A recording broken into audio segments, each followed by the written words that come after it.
Olá, pessoal! Aqui quem fala é o professor e pesquisador Sérgio Henrique Souza Santos. Estamos aqui mais uma vez para o nosso quadro Evangelho com Ciência e Espiritualidade, onde sempre buscamos conectar os ensinos de Jesus no seu Evangelho com estudos científicos do mundo moderno. Hoje nós vamos conversar um pouco sobre o impacto direto que a caridade, a doação tem sobre a sua saúde, sobre a nossa vida e bem-estar.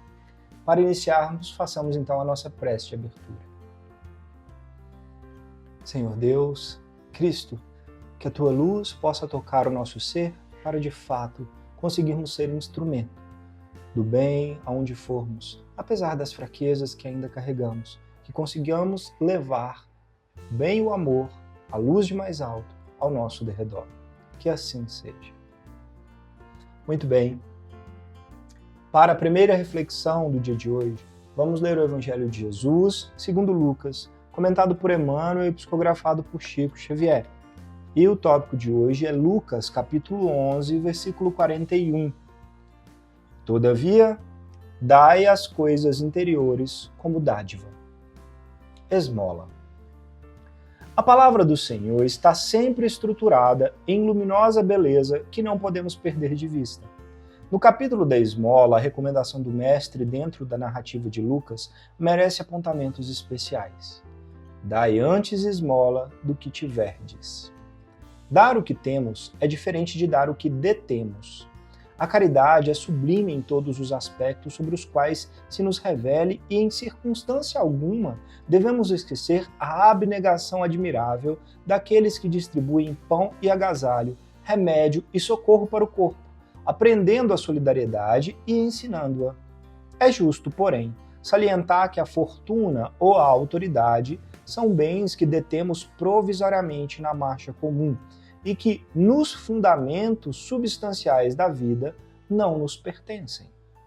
O dono de todo o poder e de toda a riqueza do universo é Deus, nosso Criador e Pai, que empresta recursos aos homens segundo os méritos ou as necessidades de cada um. Não olvidemos, assim, as doações de nossa esfera íntima e perguntemos a nós mesmos: que temos de nós próprios para dar? Que espécie de emoção estamos comunicando com os outros? Que reações provocamos no próximo? Que distribuímos com os nossos companheiros de luta diária? Qual é o estoque de nossos sentimentos? Que tipo de vibrações espalhamos?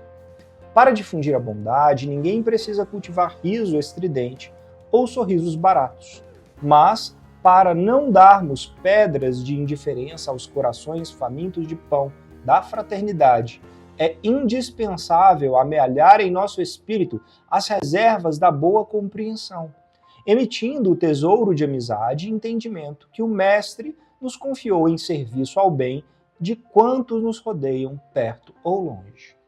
É sempre reduzida a caridade que alimenta o estômago, mas que não esquece a ofensa, que não se dispõe a servir diretamente ou que não acende luz para a ignorância.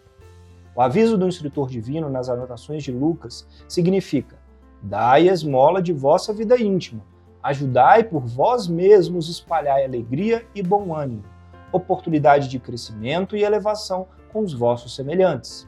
Sede irmãos dedicados ao próximo, porque em verdade o amor que se irradia em bênçãos de felicidade e trabalho, paz e confiança é sempre a dádiva maior de todas.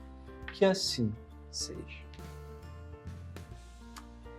Doação, esmola, como disse aqui no texto. O que Emmanuel nos ensina nessa reflexão de hoje? Que é muito importante, sim, nós sabemos os efeitos, vamos até estudar um pouquinho mais sobre isso, de doar o que nós temos, o que podemos partilhar com quem necessita, com quem está precisando de um pão, de um agasalho, de um teto, de uma moradia, de dinheiro, recursos materiais. Sempre importante. Muito fundamental, sim. Até mesmo porque isso traz para nós bem-estar. Porém, Emmanuel faz uma pergunta fundamental. No final das contas, se nós logo ali, hoje, amanhã, daqui a alguns anos, vamos desencarnar e tudo que temos de posse material fica aqui no mundo, De quem é de verdade tudo que nós temos aqui? De Deus. Tudo aqui, toda matéria, todo poder temporário, tudo são energias que pertencem a Deus e Ele nos empresta temporariamente para usarmos de ferramenta, para evoluirmos, para crescermos, para utilizarmos para nós e para a sociedade. Se isso é de Deus, nós estamos dando uma coisa que na verdade não é 100% nossa. Ele já nos deu para partilhar mesmo.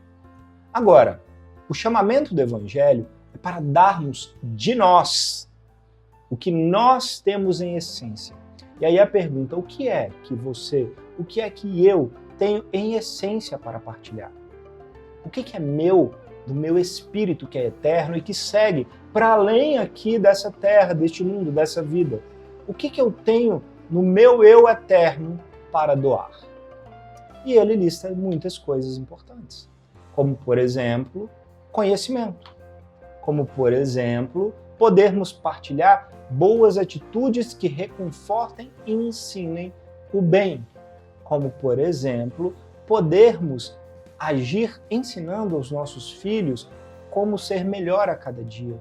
Ou até na rua, fazendo na prática algum serviço voluntariado, que é diferente de simplesmente dar lá em algum lugar desconhecido um dinheiro ou algum recurso e nem saber quem é que está recebendo, quem é que está se beneficiando. Faz diferença estar lá e agir, ir ao lugar. Não que um ou outro não sejam importantes. Fazemos o que dá em cada momento. Mas o chamamento desse texto é para irmos além, doando de nós, do nosso tempo, do nosso esforço, do nosso conhecimento, da nossa energia para o próximo. E aí, essa energia se multiplica. Porque tudo que distribuímos com amor para o bem, retorna pelas leis do universo multiplicado em nossas vidas.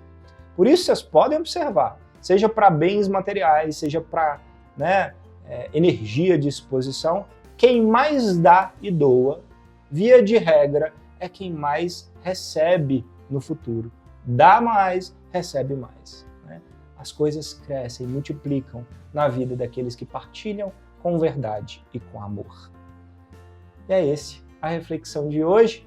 E para complementarmos esse lindo texto, nós temos o nosso querido livro Palavras Amigas, ditado pelo irmão Expedito e psicografado por Júlio Carvalho.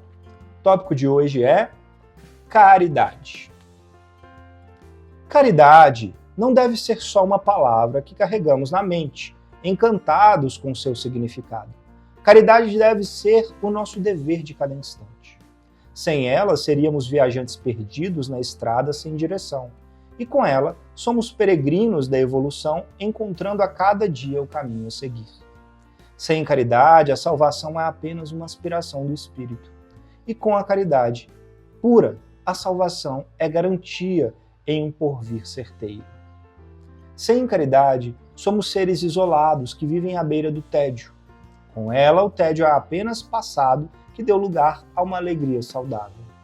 Sem caridade, a vida é um rastro de angústia e incompreensão. Com a caridade, a vida é repleta de esperança e satisfação.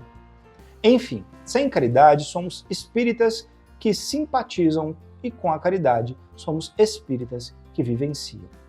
Essa alavanca de nossas almas rumo à luz deve ser de vez aceita e bem compreendida em nossas vidas, a fim de que possamos erguer a fronte e de vez sair das trevas, ao encontro da luz maior do amor de Deus. Que assim seja. Complementando o nosso texto, a nossa reflexão do Evangelho, caridade é o que faz a diferença entre estarmos no morno ou no quente, ou entre estarmos apenas na intenção de vivermos o Evangelho, como realmente vivermos como cristãos, Ser cristão significa seguir o exemplo de Jesus. E em tudo que Jesus fez, a palavra caridade está presente na sua exemplificação. Não só no que ele disse, mas no que ele viveu dia a dia, ajudando, perdoando, auxiliando, não se preocupando em não ter a parte material desde que ele pudesse partilhar e ter o que dividir e crescer na alma do outro, no espírito do próximo. Como bem dito anteriormente, é o partilhar do que nós somos, não só do que nós temos temporariamente por empréstimo aqui na Terra. E este ensinamento nos faz sair de um degrau de dúvida e até mesmo de doenças, como aqui bem disse. Sem a caridade nós somos tristes, sem a caridade nós podemos perder o sentido da vida, sem a caridade nós podemos faltar energia para fazer tudo. E com caridade, tudo isso se transforma, a vida ganha sentido, nós passamos a fazer tudo o que precisamos fazer com muito mais ânimo. Por quê? Como refletido, tudo o que doamos retorna multiplicado para nós. Então, coloquemos energia na caridade prática do dia a dia, desde as pequenas coisas até as grandes, em casa, no trabalho, no lar, na rua, para aqueles mais necessitados, mas doando de nós mesmos. Assim, nós vamos crescer e receber multiplicado esse amor e a paz que vem de Deus. E, dentro desse contexto, temos o nosso artigo científico muito interessante, cujo título é o seguinte: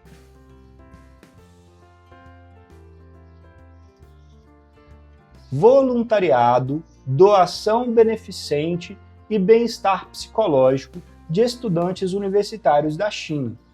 Esse artigo científico foi publicado no journal ou na revista que tem como título Frontiers in Psychology, que quer dizer Fronteiras em Psicologia, pelo primeiro autor Yun Geng e último autor Xiaoming Zhu. Bem, o que esse estudo científico fez? Ele avaliou qual seria o efeito de adicionar a prática de voluntariado, de auxílio social a outras pessoas como uma disciplina, como uma atividade obrigatória no curso, na formação de curso superior na China. E o que eles observaram? Que colocar essa atividade aumenta o bem-estar, aumenta o psicológico, aumenta a disposição de viver e de fazer o restante das atividades, né, que são necessárias. Ou seja, o voluntariado gera benefícios para quem pratica. E, além disso, traz benefícios sociais, ou seja, ajuda ao próprio governo, à própria sociedade, a ter um retorno de todos aqueles que estão estudando para a própria sociedade. Sendo assim, o que esse estudo científico sugere? Considerando os benefícios que são trazidos para a sociedade, que está recebendo o serviço de voluntariado, quanto para quem pratica o voluntariado, que seja uma disciplina obrigatória para os cursos de formação.